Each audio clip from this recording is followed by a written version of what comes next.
14 अगस्त 1947 आखिर उस रात ऐसा क्या हुआ जिसने पूरे भारत देश में हाहाकार मचा दिया? कैसे हुए भारत और पाकिस्तान के दो टुकड़े? कौन था इस बंटवारे का जिम्मेदार? क्या सच में गांधी जी ने ही दिलाई थी भारत को आजादी, या इसके पीछे भी कोई और है? जानेंगे सभी राज आज की इस वीडियो में। दोस्तों, आज हम आपके सामने लाने जा रहे हैं 14 अगस्त की रात का वो सच जिसे हर भारतीय जानना चाहेगा। वो रात जिसने हिंदुस्तान का इतिहास, भूगोल, भविष्य और सोच को बदल दिया। वो रात थी आजादी की रात। दिल्ली में 14 अगस्त की शाम से ही जोरदार बारिश हो रही। रात 9 बजते बजते रायसीना हिल्स पर करीब 5 लाख लोगों का हुजूम जमा हुआ था। बारिश अब भी जारी थी।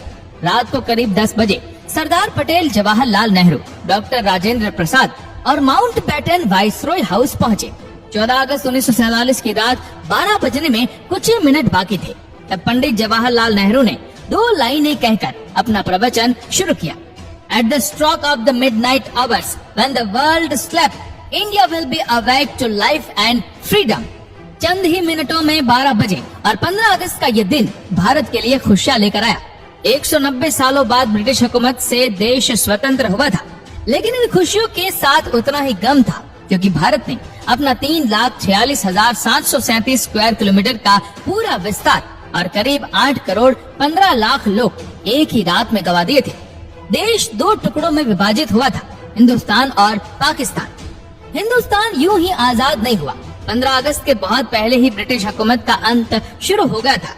महात्मा गांधी के जन आंदोलन से देश में नई क्रांति की शुरुआत हुई थी। तो एक और सुभाष चंद्र बोस की आजाद हिंद फौज ने अंग्रेजों का जीना दुश्वार कर रखा था।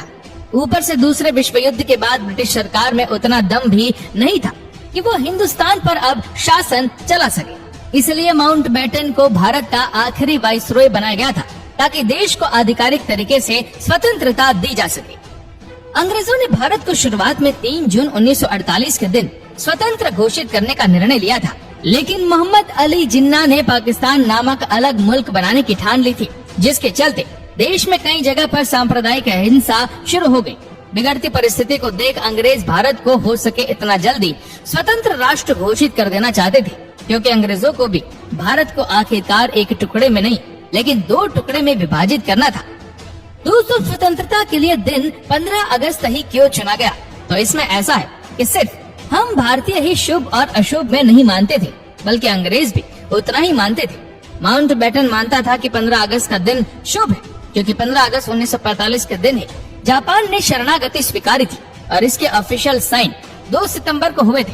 इसलिए बेटन के अनुसार 15 अगस्त का दिन मित्र राष्ट्रों के लिए शुभ था। तो फिर रात 12 बजे के वक्त को ही क्यों तय किया गया? तो इसके लिए भारतीय ज्योतिषियों का मानना था कि वो वक्त देश की स्वतंत्रता के लिए शुभ है। तय किया गया था कि पंडित नेहरू को अपनी स्पीच रात 12 बजे से पहले ही समाप्त कर देनी है और रात 12 बजे शंखनाद के साथ भारतीय लोकतंत्र की शुरुआत हुई। ठीक वैसा ही हुआ। 15 अगस्त की सुबह 8:30 बजे पंडित नेहरू और उनके कैबिनेट ने पद और गोपनीयता की शपथ ली। रात की लगातार बारिश के बाद सुबह आसमान बिल्कुल साफ था। लोग बेसब्री से इंतजार कर रहे थे आजाद भारत के तिरंगे को लहराते हुए अपनी आंखों से देखने का। देश के तिरंगे को सबसे पहले जवाहरलाल नेहरू ने रात को 12 बजे ही पार्लियामेंट सेंट्रल हॉल में लहराया था और दूसरी बार सुबह 8:30 बजे पर भव्य राष्ट्र ध्वज को जनता के सामने ब्रिटिश राष्ट्र ध्वज को उतार कर लहराया गया। देशवासियों की आंखों में खुशी के आंसू थे। आजादी के बाद 15 अगस्त के दिन ही एक साथ अंग्रेजों ने देश को नहीं छोड़ा। आजाद भारत के कुछ आला ऑफिसर भी कुछ समय तक अंग्रेज ही रहे। 1500 ब्रिटिश सैनिकों की पहली टीम 17 अगस्त 1947 के दिन अपने देश रवाना हुई। तो आखिरी टीम 27 अगस्त 1948 के दिन निकली। दोस्तों, ताज्जुब की बात यह है कि लुटेरे अंग्रेज हमारे देश के अतिथि बन के आए हो, उस तरह से उन्हें विदा किया गया। उनकी आखिरी फौज ने जब मुंबई के बंदरगाह से विदाई ली, तब जॉर्ज पंचम को विदाई देने वाला गीत बैंड बाजा के साथ बजाया गया।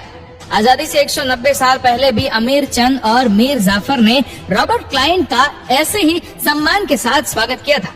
और फिर क्या हुआ? प्लासी का युद्ध और 190 साल की परतंत्रता।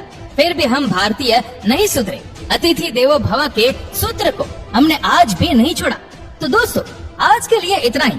आपको वीडियो कैसी लगी हमें नीचे कमेंट करके जरूर बताएगा। और अगर आपको वीडियो अच्छा लगा हो तो इस वीडियो को लाइक करेगा, शेयर करेगा ज्यादा से ज्यादा लोगों तक। और ऐसे ही और भी इंटरेस्टिंग वीडियोस को यूट्यूब पर देखने के लिए नीचे कमेंट सेक्शन में लिंक दी गई है, जिसके ऊपर क्लिक करके हमारे चैनल को आप सब्सक्राइब करें और बेल आइकन दबाएं, ताकि हमारे हर लेटेस्ट वीडियो की अपडेट आपको मिलेगी सबसे पहले। धन्यवाद।